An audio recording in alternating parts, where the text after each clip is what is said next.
Alright, guys, we're going to be talking about the Dragon Class. Hold on. Hold on. What? It's not Dragon Class? All of these say Dragon. Oh, it's Dragoon. My bad.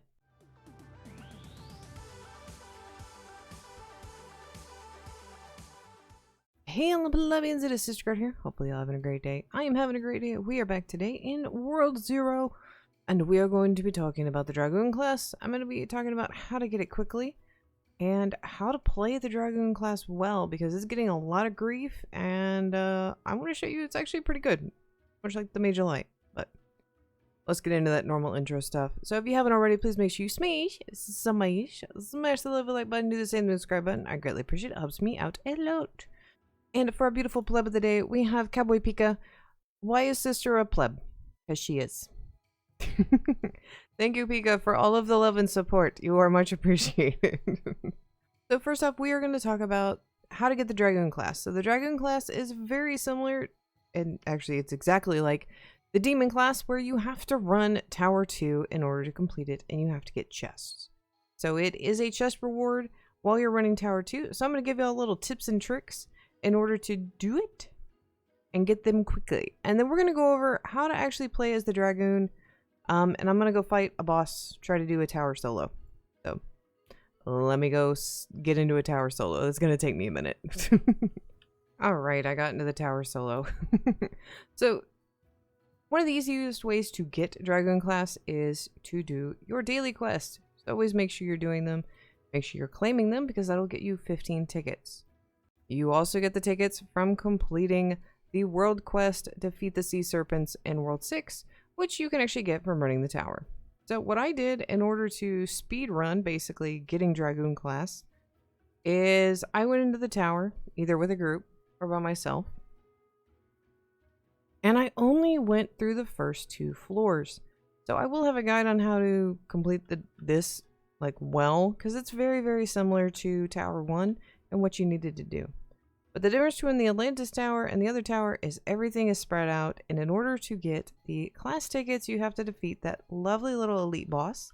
So there's one right there. So I'm going to go ahead and start smacking on these guys. So what I would do is I would run floor 1 and 2. If a floor took me longer than 5 minutes to be able to find a chest, because some of these floors are absolutely massive, I would just reset out. If I had a good group that was running, I would try and hang with them as long as I could, if they were hunting chests as well. But honestly, going through the later towers, hoping to get a chest, because you got to realize as you go higher and higher in the tower, they cost more and more. So honestly, it's just easier to do the first 2 floors, maybe 3. But honestly, that's what I was doing. I know I probably made a couple people mad, because I'd be going into these towers with people and then I'd reset.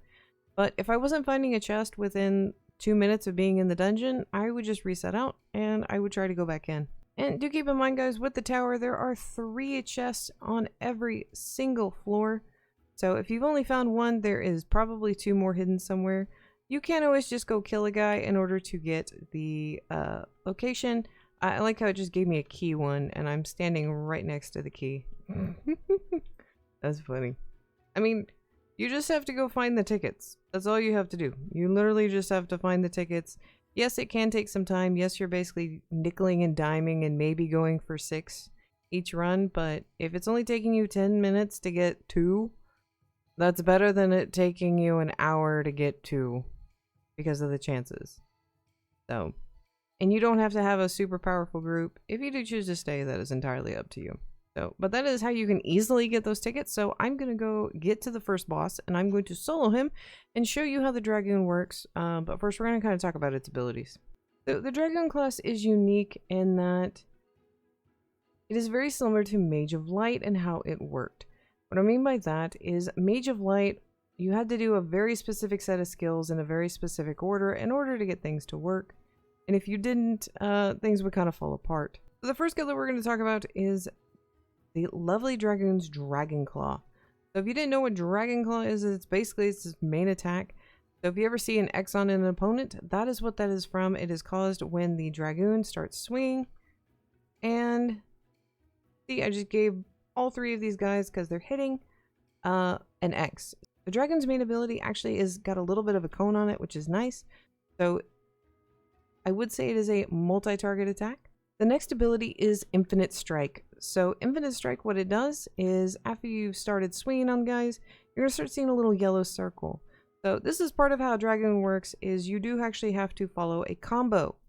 So we're going to hit the start of our combo and that Infinite Strike. So it actually does more damage than your R attack, which does seem a little bit weird, but that's just kind of how the chain works. Infinite Strike is also awesome because if you are stuck in a boss's whirlpool, yeah, you'll be able to get out easily. So when you do Infinity Strike, when you are launching forward, when you land a critical hit, it'll start your Dragon Chain. This will start queuing your highlighted attacks at the bottom as you were seeing during that fight. I should not fight and talk at the same time. Let's move on to the next ability. The Dragon Multi-Strike Attack. Unleashing devastating blows, continues Dragon Chain when flashing. So the point of the Dragoon is building up a Dragon Chain. This will allow you to unleash Dragon Mode and do even more damage. So Dragon Chain doesn't actually do as much damage as the other attacks, but it is part of the continuation so that you can finish and activate Dragon Mode. The next ability on the list we're going to talk about is Dragon Slam. Leap into the air and crash down, completing the Dragon Chain. Enables Dragon Mode. So Dragon Mode is going to give you more damage, a little bit of faster attack speed. So that is also nice because it's a huge, huge AoE. So I will show y'all with this group over here. So I'm going to get my lovely dragon started. So here is this, and ba-boom. Lots of damage. So, and you can see we actually have like a little tail and some wings on the back because we are in dragon mode right now. Now the last ability we are going to be talking about with the Dragoon is Dragon's Wrath. Summon a giant spear and destroy your enemies. Grants a longer dragon mode. So I'm going to go ahead and get queued up for dragon mode right now. And a big spear. And I missed. It is very directional and it can be temperamental at times. Nope, that did hit. And DPS can get up to an insane amount, especially if you have Dragon Mode active. So Dragon's Wrath will also queue Dragon's Mode, even if you don't have it currently active with your other chain. So with this class, I would recommend getting a weapon that adds crit hits so that you have a higher chance to get criticals. I would recommend using a healing pet. As you see, I'm using a pink squid, and I'm mostly using this pink squid because of its resist knockdown and ultimate charge of 14%. But I would highly, highly recommend getting a pet to be able to heal because you have no healing ability. This isn't like Demon where they had a little self-heal. No, this is entirely something else. I'm gonna go find the exit to the next floor, and I will show y'all how all these combos work and narrate them while we do a boss fight. I'm still on floor 1. I gotta get to floor 3. Alrighty guys, so we are here at the first boss that you meet in Tower 2. It's the lovely, like, Keeper of the Deep. I actually didn't know his name. So what I start off with is my E attack. We're gonna go ahead and move out of the way because he's gonna do that lovely little cyclone. We don't really want to get caught in that. So as you can see from my abilities from my E, F, and my R key, they are just now starting to highlight for me to start doing my dragon abilities. So part of this class is just dodging and moving out of the way. It's a lot of the bosses choreograph really well. So you are easily able to see what they're doing. And we're about to do our big attack. Woohoo! I'll have to look back and actually see how much damage that was because I have no idea. No, it's just basically about moving and keeping on the move, and as your abilities light up, cycling through them. I'm actually not using my main ability at all, my main little attack. I'm just taking that time to be dodging, moving around the arena, and staying out of the way.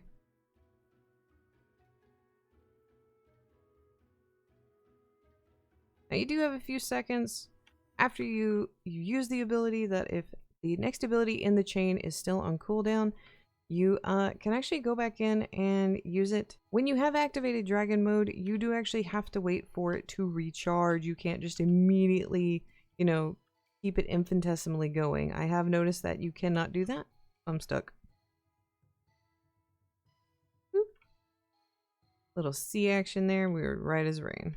So the really nice part about the F attack that he has, the lovely little ground slam that you do, this one, is you actually can move while you're doing it. So if you're running away or doing something else, you can actually move out of the way of the boss and avoid damage. So it's actually really nice. Woo! He's spinning me right on around. So he did lose his mark. I did think it was permanent, but apparently it is not. So, but that did last for a really good while during the fight. Pretty much this class is just about keeping mobile. And I just did 11,000 points of damage with my alt, which, by the way, that's an AoE in front of you, so yeah. Now, if you had a healer, you actually probably, so if you had a Mage of Light running with you, or a really good paladin that also had a healing pet, you probably could run a white butterfly with this to be able to speed up that recharge for that alt, and it would be disgusting. So this boss took me about 4 minutes to solo by myself. That's not too bad. Actually, it took me longer trying to clear some of the floors of the tower than it did actually to kill him. So, and there are points while you are doing the lunge and while you're doing any of the abilities really that if you time them right, you actually can avoid the boss's attacks and you won't take any damage. And I'm just going to swing on him these final rounds. Oh, we have our alt ready. Here we go. All right. Mind you, I am not using a legendary weapon. I am actually just using a level 85 epic. So imagine if I had a legendary weapon maxed out. Yeah, that'd be pretty OP. Let me get out of the dungeon and we can wrap up the video. Alright guys, so hopefully you found this video informative on how to play the Dragoon class, that it's actually pretty decent. I don't know what people keep saying that it's garbo. It just takes some skill to use and just takes some practice. That's all it really is. It's not like Berserker or some of the other melee classes that are super easy to pick up. So that's all. And if you've made it to this point in the video, thank you as always. I greatly appreciate you. And I will see y'all next time. Bye!